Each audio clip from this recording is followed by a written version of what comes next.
Welcome to another video with Leasy on Zig programming language. In this video we'll talk about loops, of course a while loop and for loop, and we'll have some very small examples with them.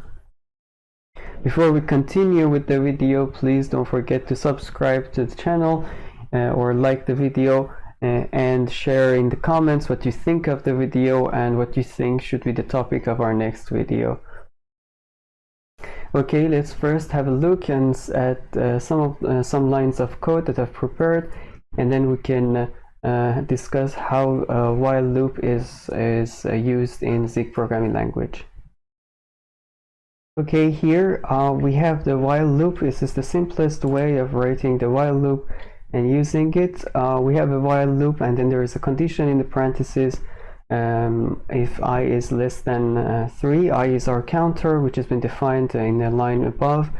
I is initially 0, and each time the loop runs the code inside the block, I is going to be increased by the line that says I plus equal to 1, and we increment I each time by 1, and then we just print the value of I in each increment. Let's try to run this code and see how it shows the values of I.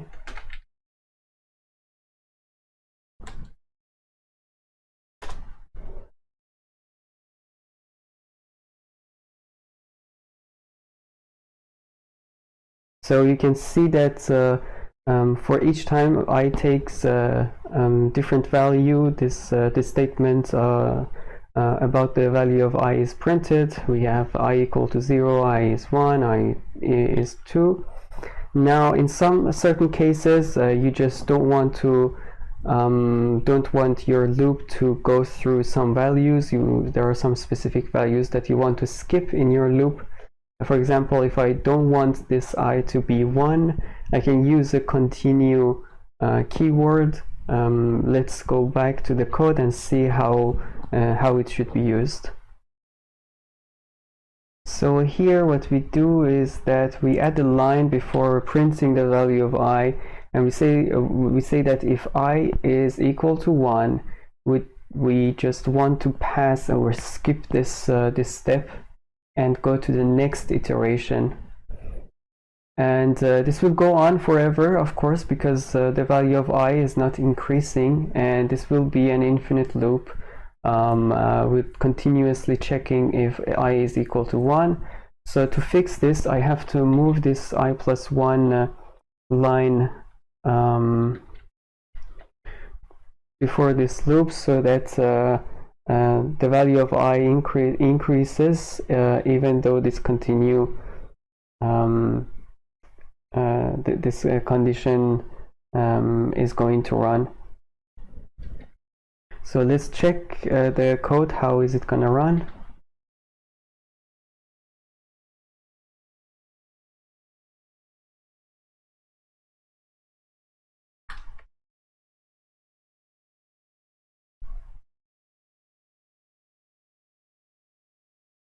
So here you can see that, of course, I is when it's 0, it's increased to 1, and then this condition of I being equal to 1 is satisfied, so we don't have I equal to 1 printing. We can go back to the code to see this better. So for example, here I is equal to 0, then we increase I, and then I is equal to 1, so continue happens. So we will have to repeat this process again, and the code that is after this condition is not gonna run because of the continue keyword. So I will be 2, and then this condition is not satisfied, so continue is not gonna work. We will not reach to continue, of course, and the value of 2 for I is gonna be printed. 2 is still less than 3, so we will have another iteration here, and I will increase 2 to the value of 3. This condition is not satisfied, and then the print is going to happen, and the value of 3 for I is going to be printed. that's it. We can make this code a little bit more complicated and we can add a brick keyword and see how does the brick keyword operate. So here, as you can see, I changed the code. I replaced the continue by brick, and of course now we can try to see how does this code operate. What we expect is that when I equal to is equal to 0, it goes to the while, it increases by 1, so I will be equal to 1, and this condition is going to be satisfied. We will have a break. We will not have any printed value for I. So let's see if what we expect is true or not.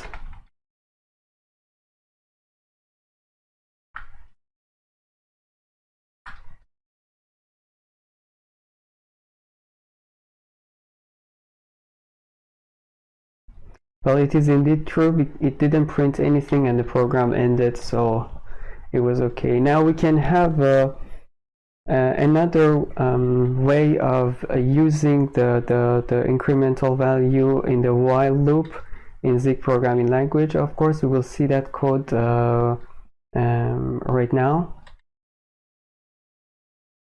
So here what we did is that we used the colon right after the condition of the loop, and then we add another parenthesis with one command line there.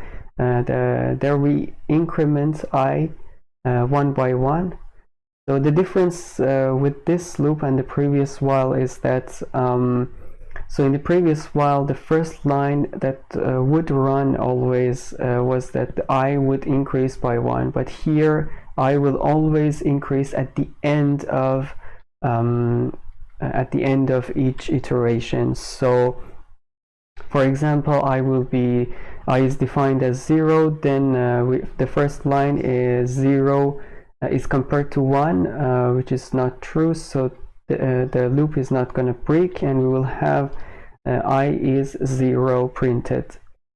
And then upon the next iteration, before the next iteration, I will increase in value by 1, and then I is now equal to 1, so the loop will break. So we will have only one print, I is equal to 0.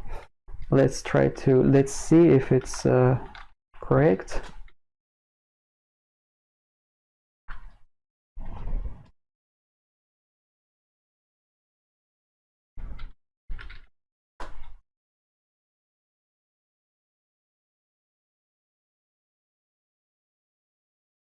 And you see that it prints I is 0.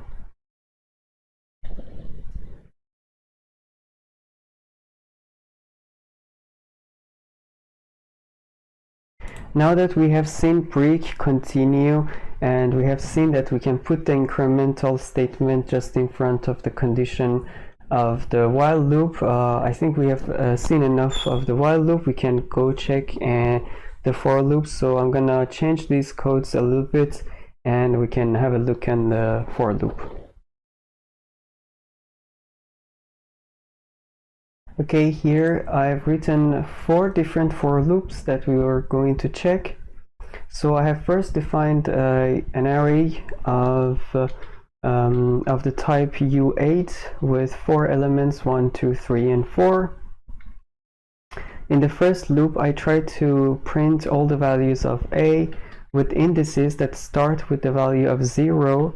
So here, when I'm passing A, I put a comma, and then I say that the indices should start with the value of 0, and then I say dot dot, and yeah, this is I'm just identifying the beginning of our index value to the compiler. And then from here on, I put so the first variable that I'm going to get is the element. The second variable that I have to basically put the name of it is idx, and then I can use them in the code that is in the block of our for, basically in the for block. So, and then here I just print the ID and the elements 1 by 1 in in one line.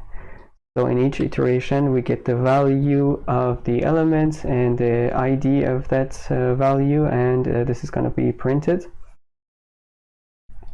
In the next for loop, I don't want the indices, so here when I'm passing when I'm using for, I just pass a, I don't do anything, I don't pass the indices value, I mean how the indices should start.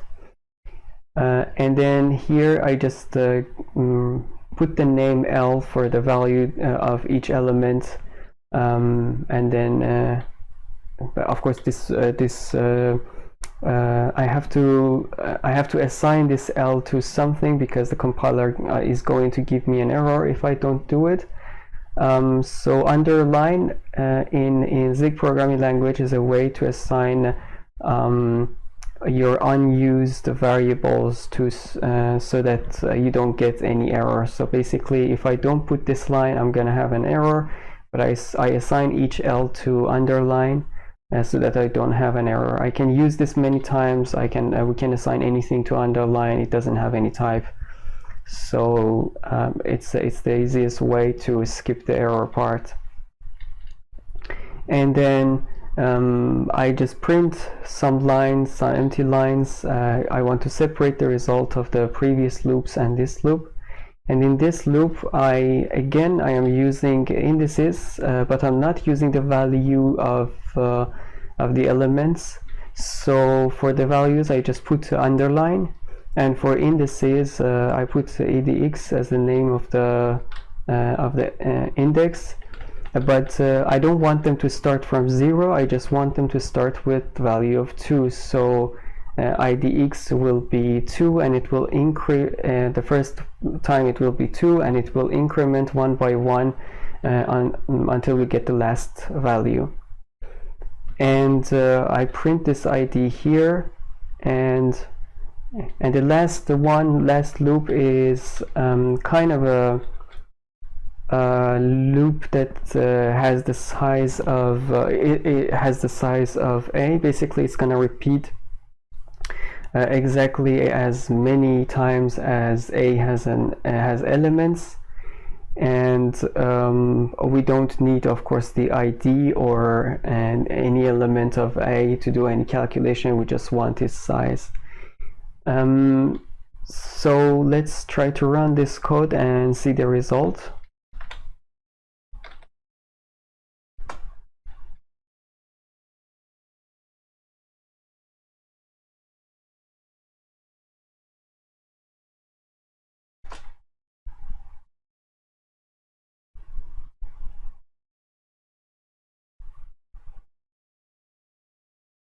So you can see the result here. So the first loop was just printing every element of the array. The array had 1, 2, 3, 4, and it's also printing the index of each one of the elements with the element itself. And then we have 2 empty lines because the second loop was not printing anything. The third loop was printing only the indices, but we were starting with the value of 2, and it increases one by one to the value of 5. And the fourth loop also doesn't print anything.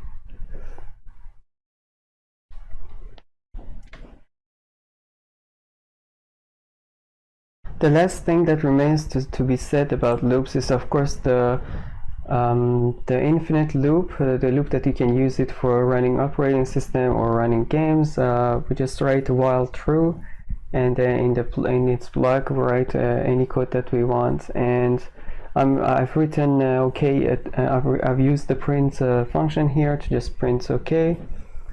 We can run this code, but this is just one line of three line of code, so you can also try it at home.